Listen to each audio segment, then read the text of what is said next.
Hi everybody, welcome to the introduction for Lesson 9.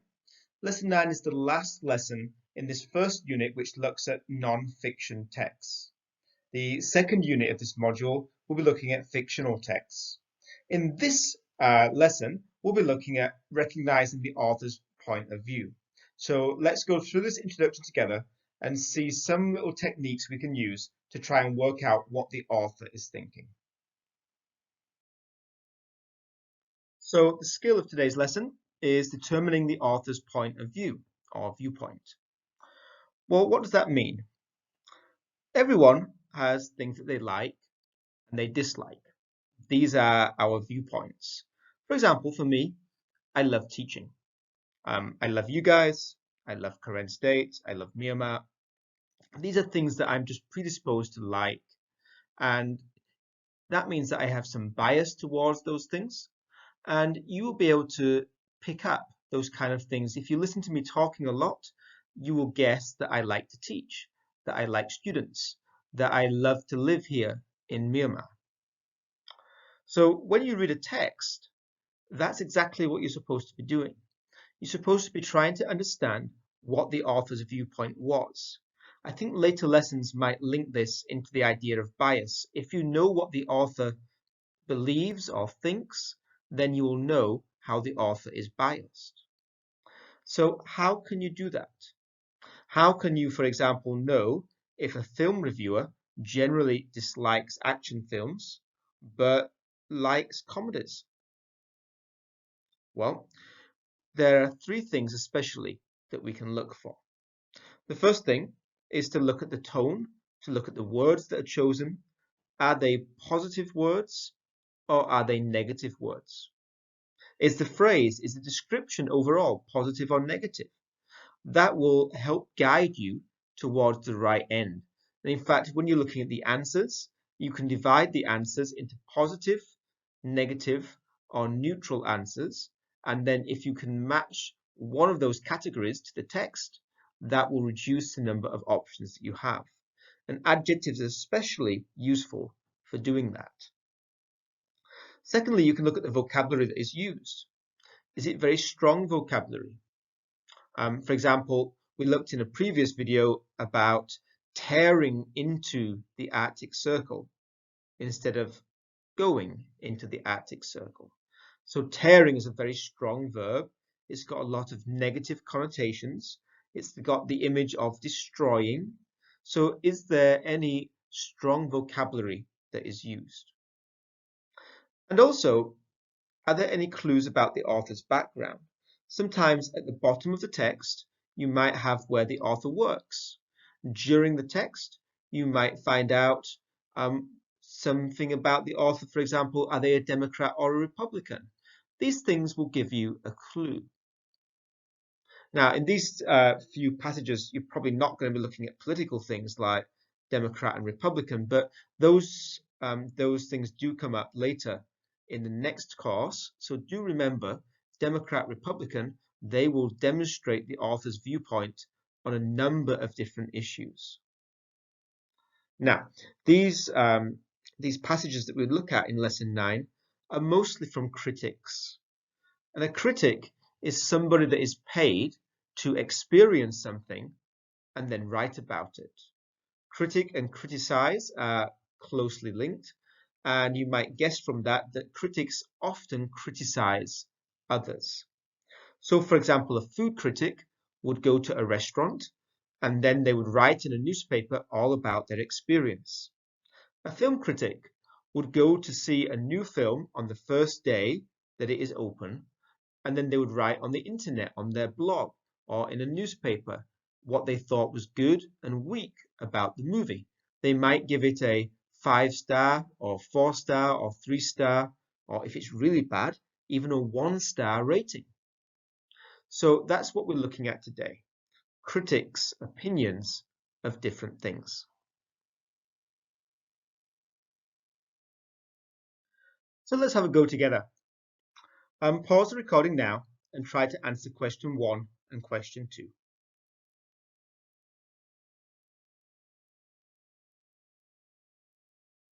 Have you finished? Well, question 1, what is the critic's attitude towards Heinz's tap dancing? Tap dancing is where you're jumping up and down and making sound with your feet on a special stage. A, indifferent, that's neutral, not good, not bad.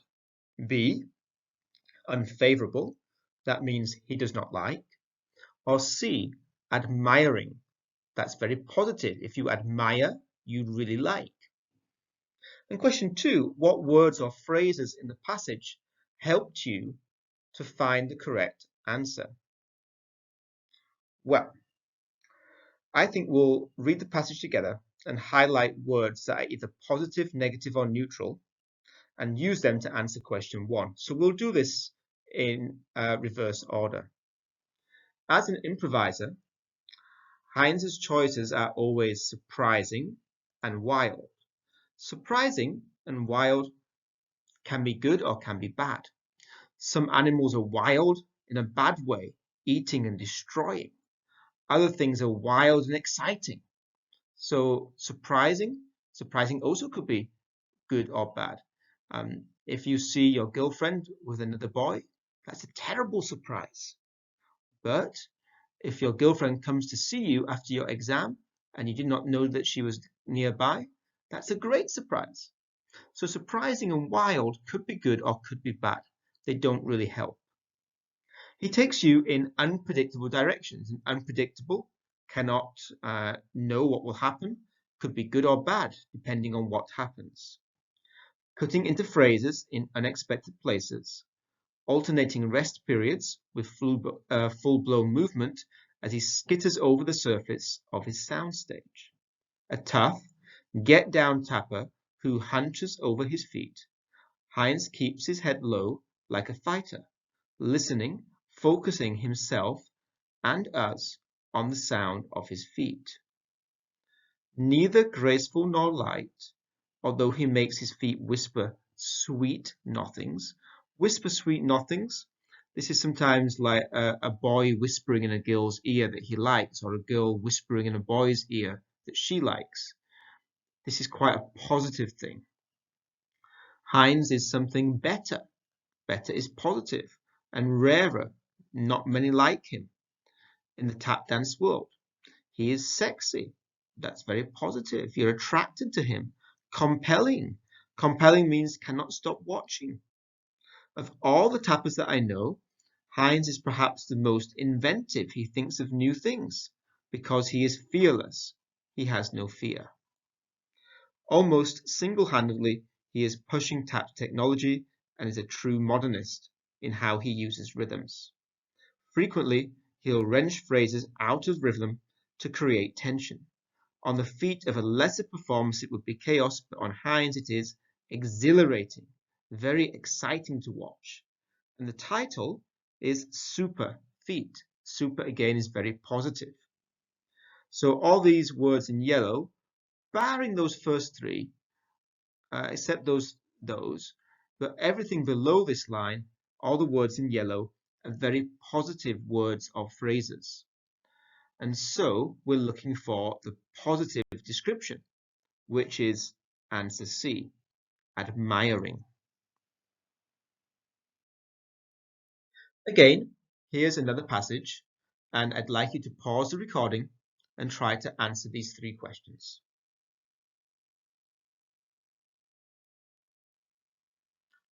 Have you finished? Number 1, what does the author imply, suggest, about his background in this excerpt?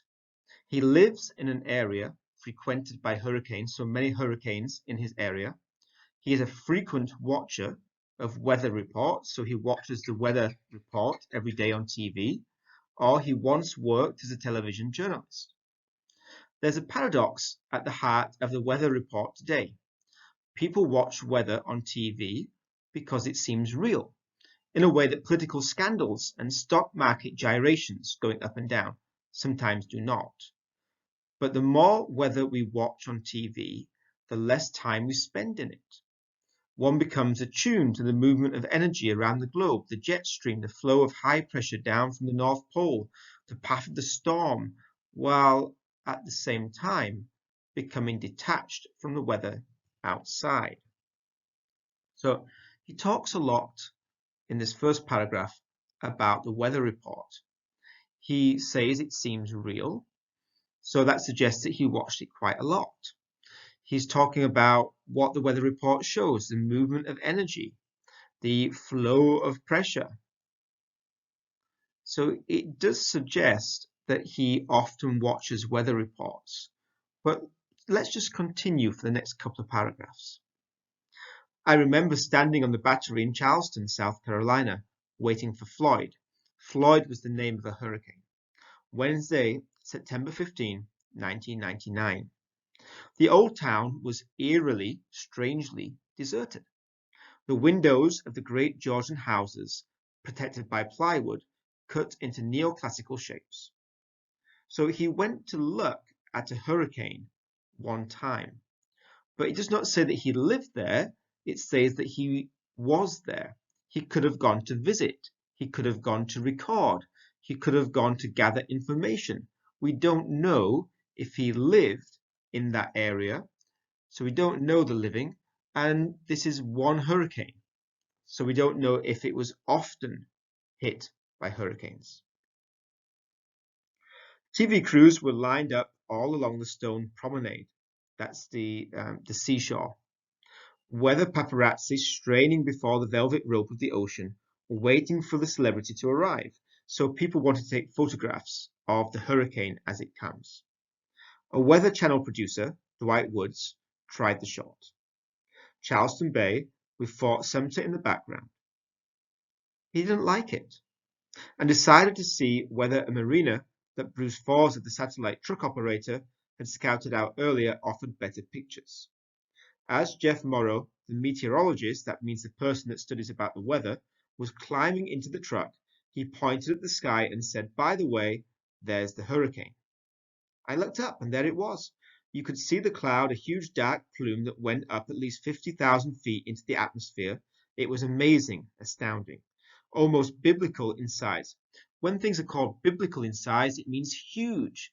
If you think about Moses leading tens of thousands of slaves out of Egypt, that's a biblical description.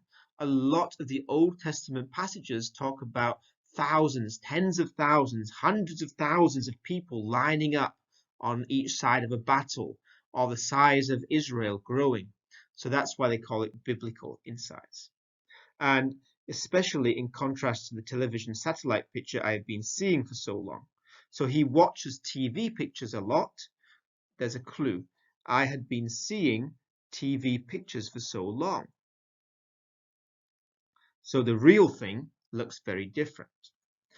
Television simply can't convey the immensity of the weather, that feeling that you get just from looking up at the sky. He saw one hurricane, but we don't know if he frequently saw them or lived in the area. And we don't know if he was working for the television or just there as a tourist. We don't know if he was a journalist or a director or a driver.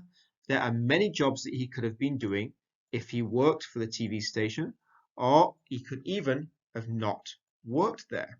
So there's nothing to support answer A or answer C.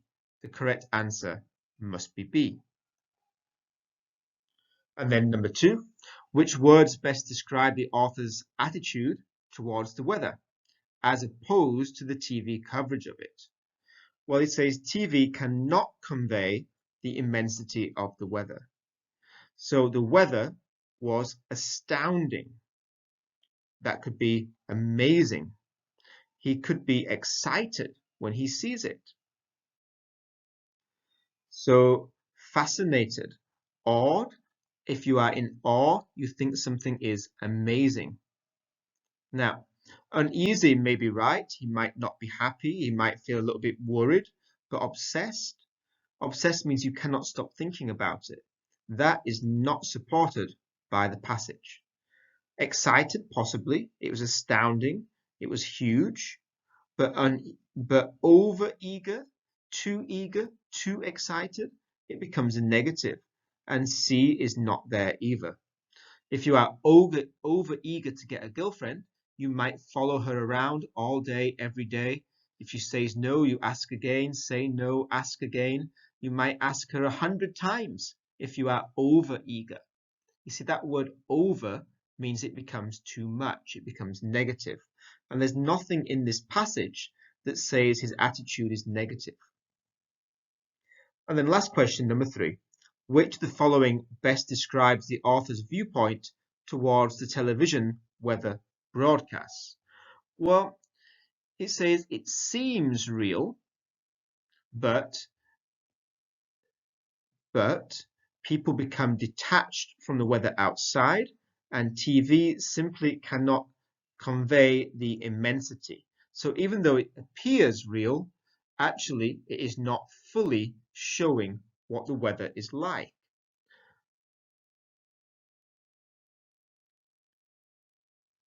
So, are they slightly boring? Well, he doesn't say that they are boring. He watches the flow of energy, he watches the flow of high pressure, he watches them quite a bit.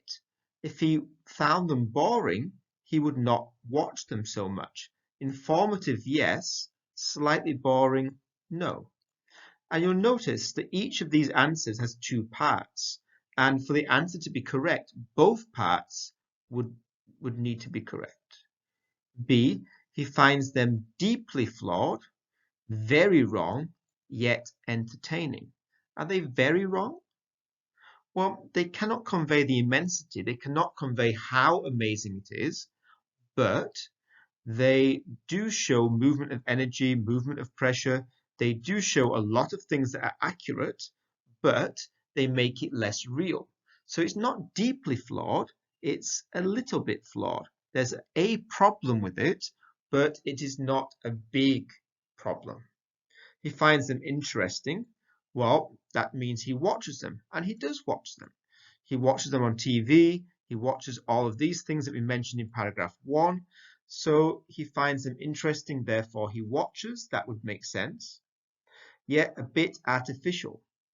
It says TV seems real, and that word seem means not real. It only seems real. It's not actually real. So artificial means man-made, or not natural, or not real. So C would be the best answer. You'll notice that for these questions, you do need quite a good vocabulary. So any words that you're seeing in these answers that you don't know, I do suggest that you write down in an exercise book and look them up in a dictionary, translate them into Burmese or Karen, whichever language that you feel most confident with, because things like fascinated, awed, obsessed, artificial, these words are going to come up again and again and again as you study for the RLA exam. So I really encourage you to try to learn as much vocabulary as possible before you take the exam. Now, there'll be quizzes up on Moodle very soon. Let's try these questions.